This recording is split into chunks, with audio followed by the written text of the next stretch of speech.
Hello baby, তুমি কেমন আছো?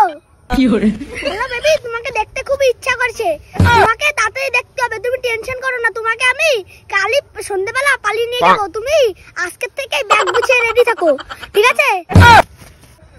আজ সন্ধ্যাবেলা নিয়ে যাবো, ঠিক আছে? আজকে সন্ধ্যাবেলা তুমি ব্যাগ গুছিয়ে রাস্তায় এসো, আজকে তোমাকে বাড়ির সামনে থেকে আমি টোটো নিয়ে যাই, আজকে তোমাকে তুলে নিয়ে চলে যাবো, ঠিক আছে? আজকে রাত্রে আমরা বিয়ে করে নেবো, কেউ আটকাতে পারবে না আমাদের, ঠিক আছে? আজকে রাত্রে আমরা বিয়ে করে নেবো, কোনো চাপ নিও না তুমি।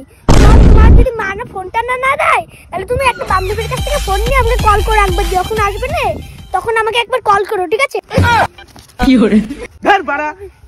বাচ্চা কত বাগে গিয়েছে, তোর মাকে দ্বারা খবর দেবো, বাড়ার বাল আমার এখন মেয়ে পড়ানো শুরু করছে, তো সাহস কে দিল এখন আবার টোটো নিয়ে যাবি? কেন হচ্ছে ভাঙাড়ির দোকানে সাইকেলটা নিয়ে গেলে তোর কি হতো? হ্যাঁ, তোর বেশি বেশি গরম না, তোর উপরে পাঠা দেবো, বেশি গরম দিলি আমার 30টা তোর উপরে পাঠা দেবো, উপরে পুরো উপরে পাঠা দেবো। বন্ধু, হ্যালো বেবি, এই যে এই দুষ্ট ছেলে আমার বন্ধুটা বিশাল শয়তান, নিজে কথা করার জন্য আমার কথা কই যাবে না, তারা তোর উপরে পাঠা দেবো, বেশি কথা বলি গার মানে নেই বোকা চোদা, তোমার আজকে ধন কেটে দেবো, তুমি আমার বেশি কথা বলছিস না, আজকে তোমার উপরে পাঠা দেবো। Hello baby,